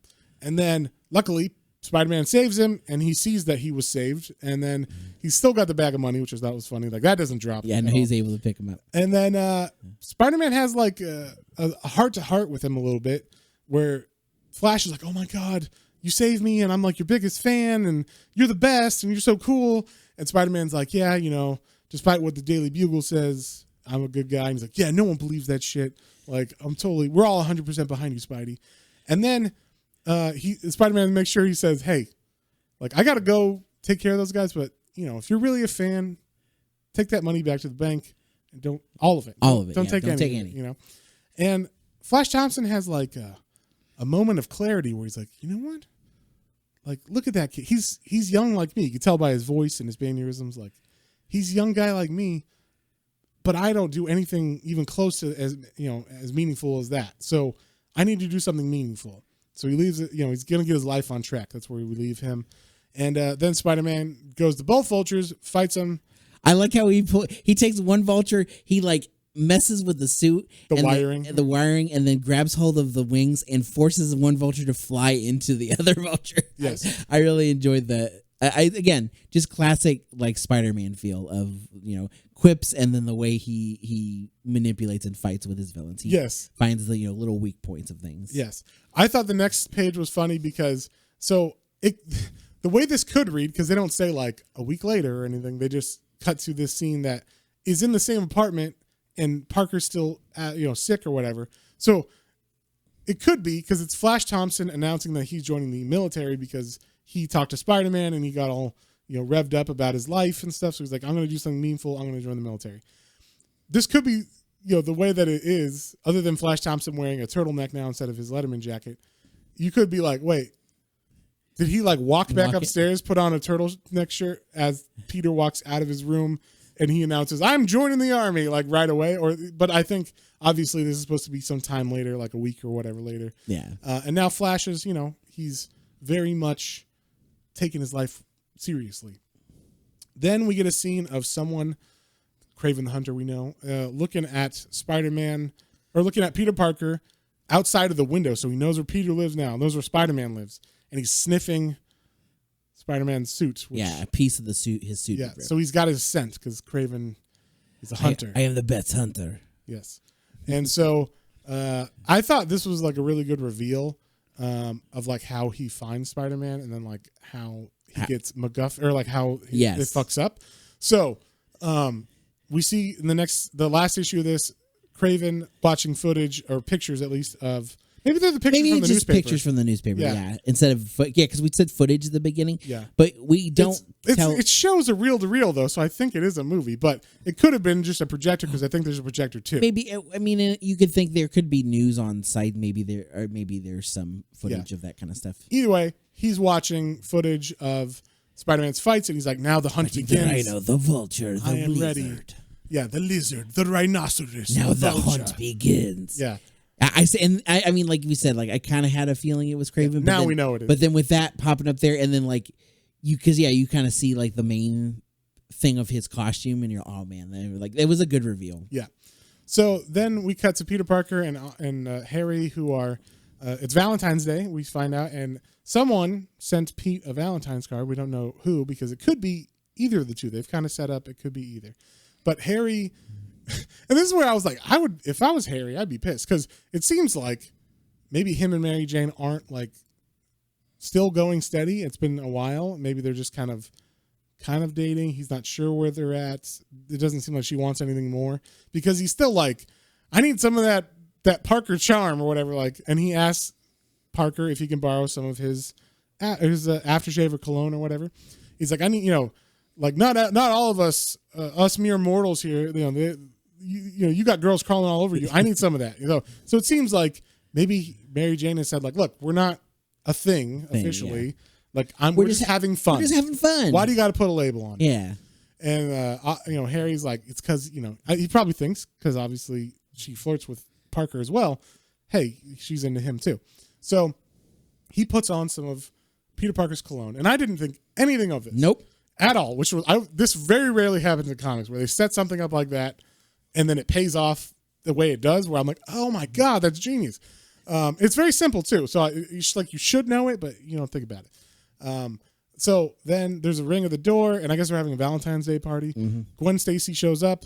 She's looking fine, as I would say. She's got like her big fur coat and a very, very sleek, nice looking black dress. Mary Jane shows up in her very loud but very nice looking pink and black dress. Yeah. Kisses him on the cheek, which, if Gwen and him are maybe a thing, maybe they haven't established they're a thing fully yet either. Yeah. But there's definitely flirting going on. And then behind Mary Jane, oh no, this isn't a Valentine's Day party. This is a goodbye Flash Thompson, because he is joined the military and he's about to ship out. So that's what this is. So he shows up in uniform and he's like, this is my last time here, guys. We're all having a party. And a bunch of other people pile in after him, and they give the coats to Peter. Yeah, he becomes like a doorstop for a second. Yeah, and he puts the coats in I guess Harry's room, and Harry's talking on the phone, and it turns out his dad is awake and fine and everything. Yeah. And he's feeling a whole lot better, and he's going to stop by. Oh, and Peter's there? Oh, he can't wait to see Peter Parker. He's so pleased that you will be here. So it's kind of like hinting, oh, it's not just Harry or Osborn's awake. It's like Osborn, like Green Goblin is also awake. Like he knows about it. He insisted on coming to the party to talk to Peter Parker. And so like this worries Peter, and we go out to the living room where they're toasting to Flash Thompson. And then the spider sense kicks in right as Peter's about to, lift a glass to Flash. And Kraven the Hunter breaks in. And all of a sudden, Peter's like, oh shit, like he's after me in front of all my friends, or what he's like, everybody's going to know it's me. Why would he capture me, kind of thing. But he doesn't go for Peter. He goes for Harry Osborn, because Harry Osborn is wearing the cologne that Peter always wears. So he thought, oh, that's Peter, or that's Spider-Man, right? I know that's the scent I know. And so I thought that was a pretty clever gimmick. They don't show Peter putting it on. They only show Harry putting it on. So I thought that was a very clever way to confuse Kraven, who, I mean, for all, he would probably know in reality that it wasn't him. But in this, he's like, it makes sense for the story. It makes sense. I mean, Harry and Peter are both about the same height, the same-ish build. So Like I could see in this sense where it's like, and then the scent being the main thing. Yes. He's like, well, and they both live together, so he's looking out the window and being like, oh, the scent, but he doesn't know which of them it is. And so anyway, he kidnaps Harry Osborn. He takes him to the bridge, or no, this is like a construction site, I think. Yeah. And Spider-Man or Peter runs up the stairs and is like, I gotta go get my camera and take pictures of this, which I thought was like, all right, like, and the girls even look like, okay, like it seems kind of weird, but later on it seems like they weren't like that. They were just like, okay, Peter, we'll call 911. And so Spider-Man fights Kraven the Hunter, saves Harry's life. Yeah, and I do like that again. Like Kraven's like, wait a minute, I thought he was Spider-Man. Who? No. Yeah, because Spider-Man comes, he's like, because he's about to throw Harry off the construction site, and he's like, this is the end of you, Spider-Man. And Harry's like, what the fuck? Why do you think I'm Spider-Man? And then Spider-Man shows up, and he's like, wrong again. You picked the wrong kid or whatever. Or like, he didn't say that, but he says like, you know, that's not me. And so he's like, what? How could I be confused? But then this is the other little twist that we learn. Because he's beating on Kraven, and he gets the better of Kraven with a bit of a tussle, and he's like, why are you trying to kill little me? Because Kraven says he's going to kill him. Kill him. And then he says that it was a contract. The Green Goblin hired him and all of them to like try to kill Spider-Man. So this whole time, it seems like maybe there was like a day where he was actually not remembering, but something or Norman it Osborn went evil quickly after, because this right after is when the Vulture comes out, so it's, it seems like the whole time he's been bad or whatever. So, but maybe not good enough to get out of the hospital yet, something like that. So Harry's saved. Oh, you know what? I think we're wrong about that, because so Harry's dad comes to pick him up, and he shakes the hand of Spider-Man, and when he does, initially he's like, Spider-Man, my guy, thanks for saving my kid. But then his attitude changes, and it's like he's got a headache or something. He's all sweaty, and then it's like, he's like, you saved my son, and you saved, and then like he's just going through some like, and even Harry's like, Dad, are you okay? And he's like, yeah, it's nothing. And you see him holding his head, so it's very much like, oh, like he's out of the hospital, but like now he's really fighting internally inside. Yeah, and so I liked that a lot, like the seeming that like Norman is good, but he's also bad. It's kind of like the new movie where he's like fighting, which that's kind of cool that he added that. Yeah. Oh, I mean, come on. That's one thing you could say. Like, God, he came back to Norman Osborn, Green Goblin. Oh yeah, Willem Dafoe just did a great job. He was eating crushed that. Like, I mean, like I don't know who else could play that. Like that. Yeah, as much as I don't like Spider-Man as like one of my favorite characters, that movie, I mean, it got me. I mean, big time, because they talk about Gwen Stacy. Mm-hmm. They talk about the neck snap and everything in it. They talk about just the trauma that all the Spider-Mans have gone through. Then they had all the Spider-Mans from when I was growing up, and I have a bunch of nostalgia. They know what they were fucking doing. They knew what they were doing. Those sons of bitches. But yeah. So, I mean, I like that they brought all that back.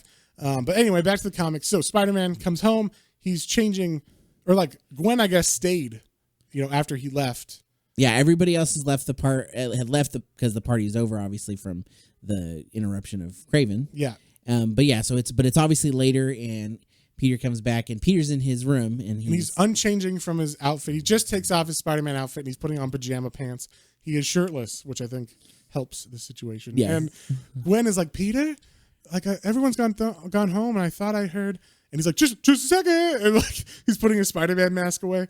But then she just comes in, and she's like, oh, you're shirtless. I'm sorry, I didn't mean to burst in. And he's fucking ripped. This motherfucker has got muscles for days. He's got a 12-pack. Got muscles on muscles. Yeah, he's got obliques. He's got everything, And she sees that, and she's like, I like what I am seeing. And so it is Valentine's Day, like we said.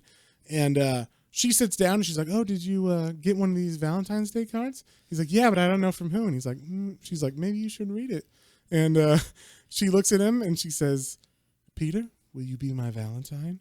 And then they kiss, and possibly more. We don't know. It's definitely a very intense kiss scene. Yeah, she throws off her coat. Let's say that. Yeah. And He's shirtless. They're in her room at night, or they're in his room at night. And the one thing, and then he says on there, and as he's saying in the tape, is that's when you had me, Gwen Stacy, all of me. Yeah, that's all. Yeah, of me. So he definitely said he fell all in love with her. For yeah, sure. Yeah, and that was like the whole build up to this. Is he was saying like let me tell you what I remember about our when I was when we first fully when I was all in or whatever, when we first officially got together or whatever. Yeah. And so that was this whole recounting. He's telling it into his cassette recorder. Then we cut to nowadays, to after Gwen is dead. And we see in the attic of Peter Parker's house, he's talking to his tape recorder. And this is one of the most fucking intense, heartfelt scenes. I almost cried. I was like, you can't do it, man. It's a comic book about Spider-Man. So crying. But he's talking to this recorder, and he's just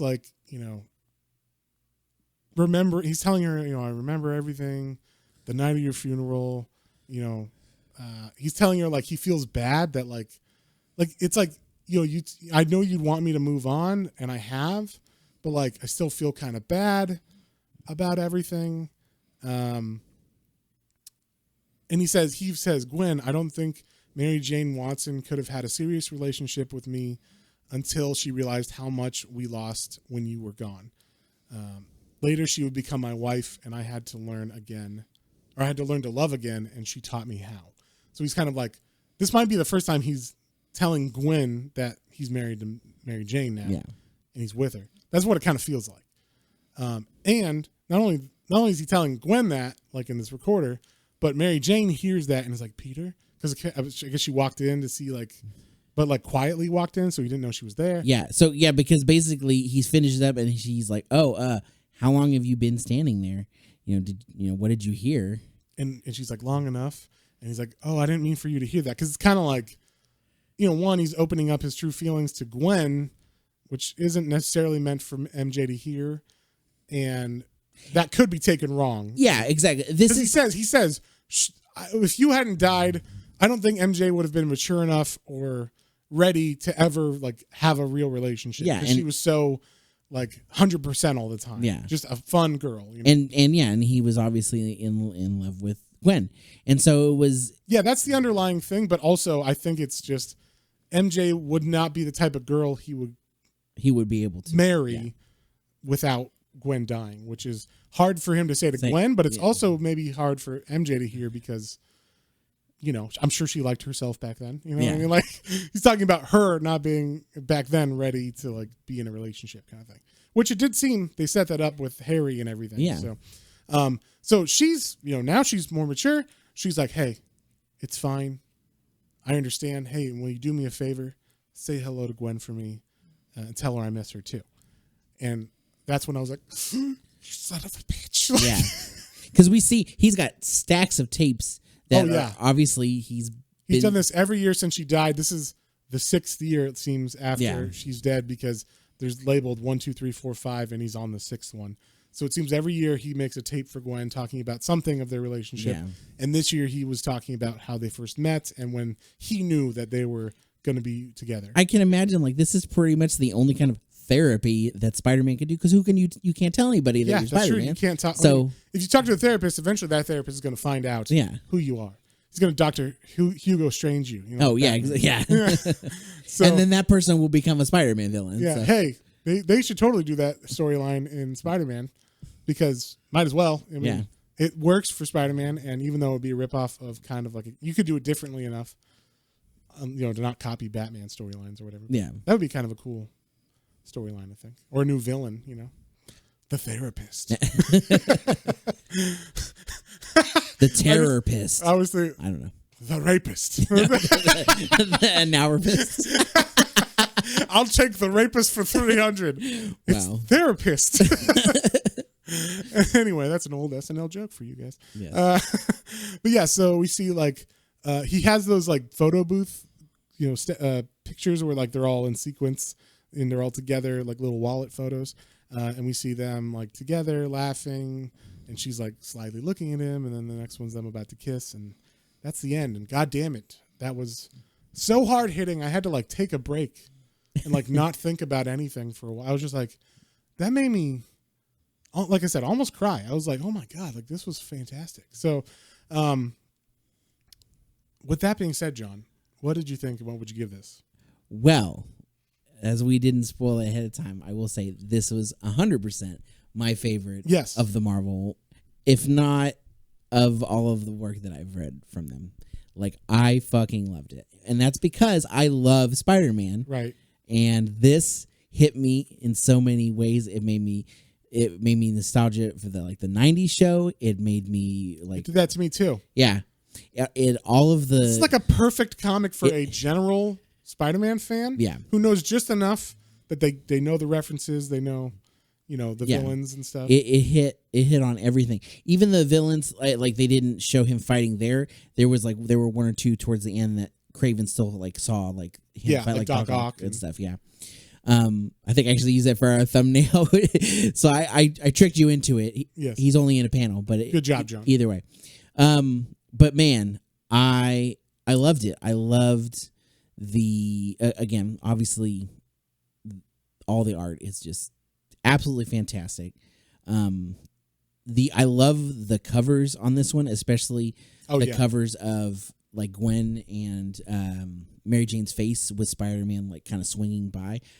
Those covers in particular, I blown away. I was like, that is so cool. I would love posters of them. Yes. That's very true. There's not enough things of Tim Sale's artwork. Like, there's no posters that I know that I can buy right now of Tim Sale's artwork. I mean, now that they wouldn't probably be.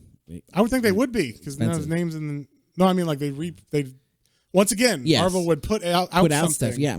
All that money goes to his wife, right? Yeah. So, and family. He was not an old man, by the way. He was like 56 or something. So... he died of cancer, by the way, in case anyone was wondering. But yeah, no one really knew about it either. Like he kept it very private. So like it came out of nowhere for a lot of people.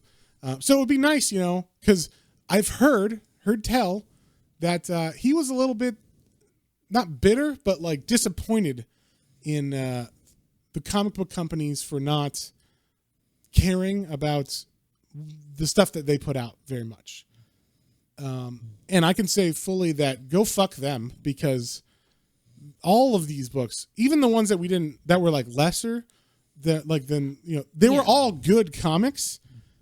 This was like the best of the best. And this was fantastic to read of the last of them. I mean, maybe it hit even harder because this was our last one of this series and he just died and everything. And we're a little passionate about that. But yeah, I just want to say, like, the companies kind of fucked him over. They don't give him any work.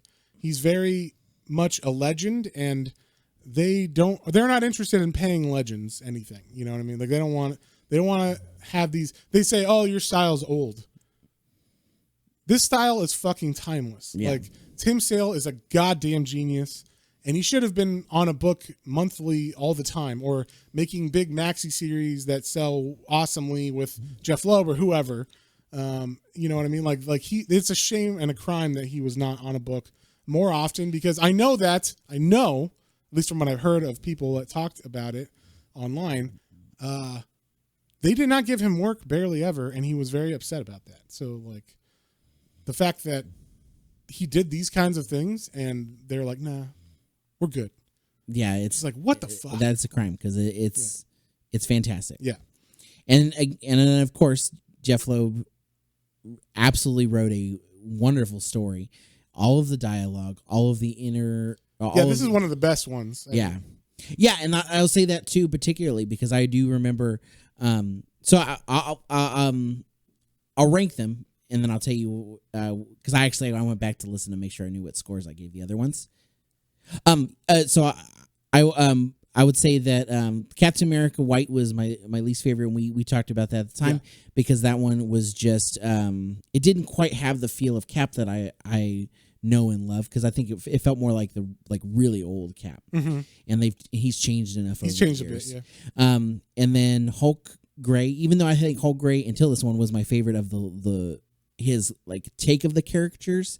I still like Daredevil Yellow a little bit more. Yeah. And then followed up finally by Spider-Man Blue, which I am going to give a 10. Wow. It's going to get a perfect for me because I don't have it. There's nothing I didn't like about it. I loved it. You're going to be shocked, John, but I'm going to give this a 10 as well. Really? I don't give many 10s on this. No, you don't. And this had one. I enjoyed every moment of reading this. There was not one thing I was like, yeah, come on, move. Or anything. I like the story was perfect. It moved along. We got a twist that neither of us saw happening, which never happens in comics. I totally didn't see the like scent thing happening or whatever. And then also just the end got me. It fucking got me, and I was like, wow. And it's Spider-Man, which makes me rate it even higher that it got me. So I was like, okay, if you make me care about a Spider-Man book that much that I almost cry. I almost cried, everybody. I mean, that's a 10. That's a 10 for me. And like everything about this book was perfect. I wish it wasn't out of print. I wish I could find a hardcover. Yeah, of it I would a decent price. 100% go buy this one. Yeah. And so yeah, that's that. We both give it a 10. We can't rate this high enough. So with that being said, we did our Patreon poll this week. This time it was for genre. What kind of genre do you want us to read? And once again, we had a 50-50 of like a tie of what it should be. So we got a crime was the one that won, and also true story, true life. So we are going to do once again like we did last month, one of each. And the first one we're going to do is next week. We're going to read the crime story. It's not a true crime. It's just regular crime. It's a newer comic. It's actually, I think, the newest book we've read in the podcast. Yeah, probably because I remember out last year. Yeah, I remember when you did the individual. Review early review. It's recent enough that I did a review of the first issue. Yeah. So and we have done stuff from this gentleman before, Ed Piskor. Yeah, Ed Piskor who did pardon me. Piskor. Ed Piskor who did the X-Men. What's it called? X-Men Grand Design. That's his big thing, where he breaks down like 30 years of X-Men into 3 issues of comics. And then the one we did was called Hip Hop Family Tree. And that was fantastic, where he breaks down the history of hip hop. We did the volume 1 of that. So it's like from the late 70s to the early 80s of like the history of hip hop. He does 4 volumes of that all the way up into the early or mid 90s. So that was fantastic. I'm a big fan of his YouTube channel, Cartoonist Kayfabe, by the way. Check that out if you care about any kind of comic history or deep dives from an artist perspective, because him and the other guy on there, Jim Rugg, they are artists of comic books, and they talk about like the deep stuff into it. So that's fun. But Red Room is his newest book. It's basically murder and fucked up videos on the deep web that people pay for. So like, it's basically snuff films on the deep web and the people who pay for that information or that those videos. So, and it is a fake story, but it's, and it's also in a fictional world, because like it's a little bit more cartoony than it would be in our world. Yeah. He's even said like the main form of entertainment in this universe is comic books. So all the kids read comics. They all talk. Everybody in the world, even the adults, know about comics, and they read them when they were kids. So it's like if they never had radio or TV or something. It's nice. Comics still dominate the medium as far as entertainment. So yeah, that's what we're gonna read next week. And then the following week we're gonna do a Shark Week book. Shark Week special. Coming back to Hookjaw, and then after that we're going to do for the next Patreon, the True Life winner, we're going to do what was it? Blankets. No, I'm sorry. We were choosing between these two. We're going to do Mouse by Art Spiegelman. So if you haven't read that is about the Holocaust. It is the true story of Art Spiegelman's dad, but told in a different graphic way. We'll say like graphically as far as art design. So be on the lookout for that. And we'd like to say thank you to our patrons. Thank you, Hoku. Thank you, Otaku Mike, for all your supports. We very much appreciate it. Thank you for voting on the polls. And thank you for your always listening and suggestions and liking of everything. And for the fans who haven't been able to quite line up with the patron. We really do appreciate. We're getting a lot of comments and a lot of feedback. We're starting to now. So thank you very much. You're letting us know what you like. Continue. Let us know what you like. Let us know what you don't like. Yeah. Comment, like, share, subscribe on the things, to say the least. Yeah. And if you feel so inclined, please join our Patreon. We have a couple tiers. One of them is the Hellblazer Matt's Minis tier. So you get an extra Hellblazer Matt's Minis podcast as opposed to the Swamp Thing Matt's Minis podcast that I do weekly for free. So this is just like a deep dive into Hellblazer every issue. So if you have any interest in that character, go check that out. And right now we got like a super fan tier on that. So it's a little bit cheaper up until a certain amount of, people who are part of that. So it is limited. So if you have any interest in that, you can get it now for cheaper. I think it's $2 a month now. So please join that. And if not, you can always, if you don't care about that, you can always just join our regular tier. Or if you miss the Hellblazer super fan tier, you could join our regular tier of the red or blue and gold is what it's called. And you can still vote on all the Patreon polls and get our weekly updates and everything. And so if you're so inclined to that, you can go to patreon.com/planes, trains, and comic books, all one word, and sign up there. And don't forget about our Instagram, our YouTube channel for exclusive content as well. And we've also got our stuff up on TikTok now as well. So TikTok? We're hip with the kids. Yeah, the kids. So with that being said, we'll see you guys in the next one. On the next one. Bye.